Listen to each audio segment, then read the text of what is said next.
Good morning, YouTubers. So here is going to be one of the first posts I do. Hopefully this might be the start of something new, at least for me, and hopefully it grows into something big. I figured I can, since I'm starting up this build on the my S14, I just picked it up maybe about a year and a half ago, but really started to get some time on it right now. It started out as a 95 S14.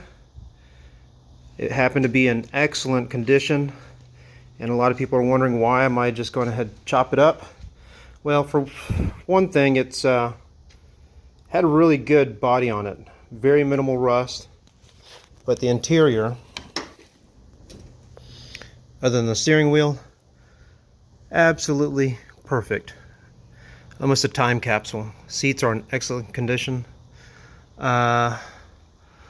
This had been, before I picked it up a year and a half ago, it had been in storage for about 5 years. It stopped running because of a suspected blown head gasket. Turns out it was a bent valve, so no compression, few oil leaks. Other than that, the chassis is straight. You couldn't ask for a better car to start a project on. So during the course of the year and a half that I've had it, I went ahead and got the BN Blister Defend wide body kit.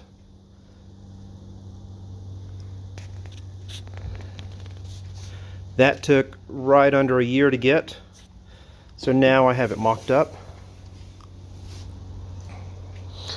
Pulled all the anything zinky, pulled it all off, sold most of it off, and what I sell off this car will initially fund this project. The motor and original transmission is gone, the front end, the cross member, the radiator support, all gone. And then hopefully this will be the beginning of something pretty rad. So if you're familiar with my Supra, the big debate is, should I go as wild as I have on the Supra as I should on this car, or just drop a motor in it, enjoy it, get the bodywork straight, and call it a day. But of course, a fellow social media / car club member / good friend of mine said, you know, you can't leave anything alone. Just for an idea of what other projects I've got going on, this MK3. This is also a BN Sports wide body, and if you're a BN nerd, you'll know that the MK3 never got any BN parts, but here we are. This is an R32 Blister wide body that I've grafted onto this car.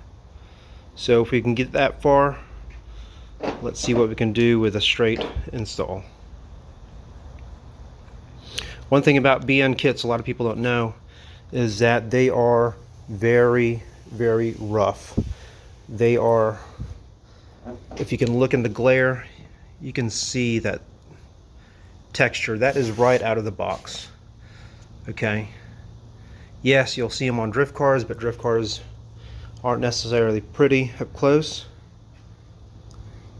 I'm going to show you, hopefully this YouTube will show what's involved to get this body kit and a lot of fiberglass into a show quality, presentable finish. Down to the install, shaving. This kit will be molded on, won't be riveted, just like every other 240. Molded in, hopefully glass off restoration more or less / wide body. Hopefully I'll cover every aspect of this build.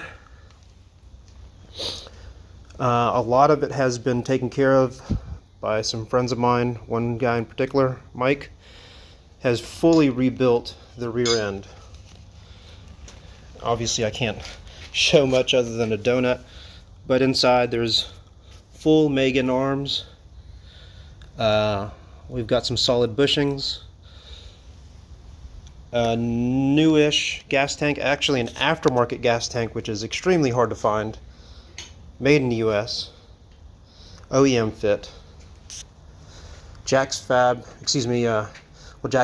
and Ned with Performance JaxFittings rewired a 4-pin connector.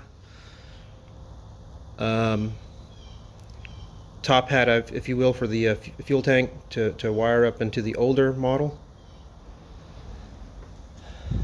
Thanks to them.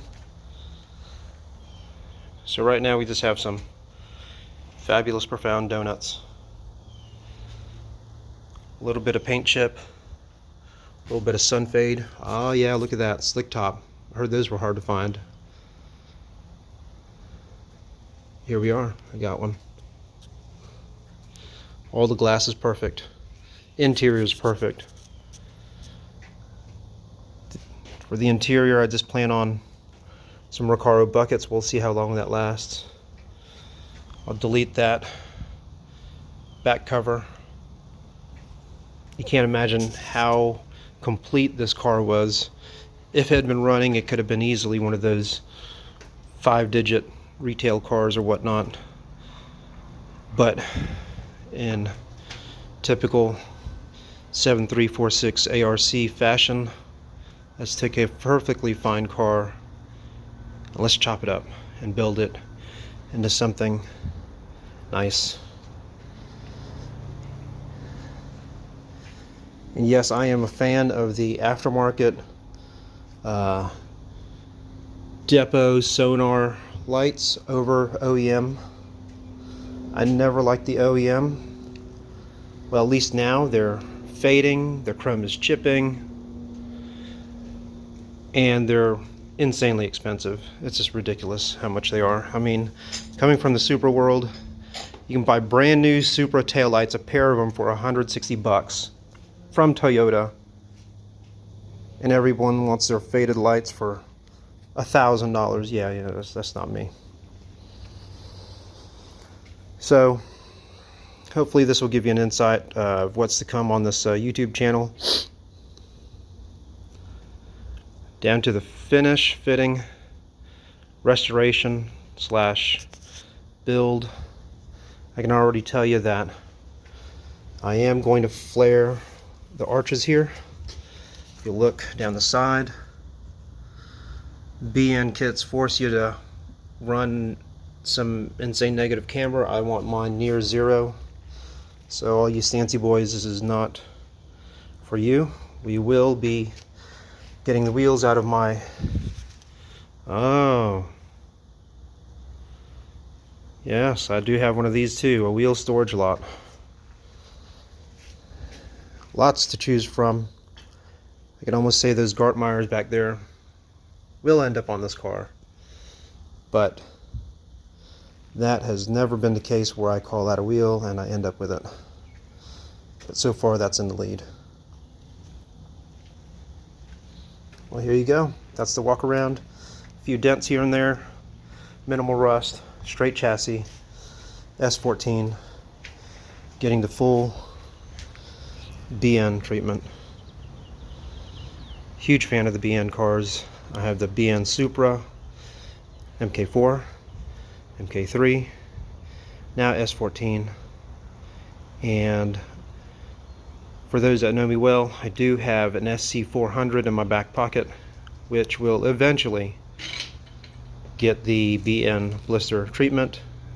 And a wild card, that's one of 3 GS300s that I have. This one happens to run fine, cosmetically not pretty. And some of the other GS's are actually nicer. But this here will give you a complete walk around of this new project I'm going to tackle. Like and subscribe. Share it with your buddies if you want to see something grow. Like and subscribe. Like and subscribe. Hopefully this will be something nice and different from your track junkies out there, drift junkies. I'm going to build a nice, good-looking street car. And don't forget to follow me on Instagram if you haven't found it. But I guess most of you come from my Instagram account. Thank you.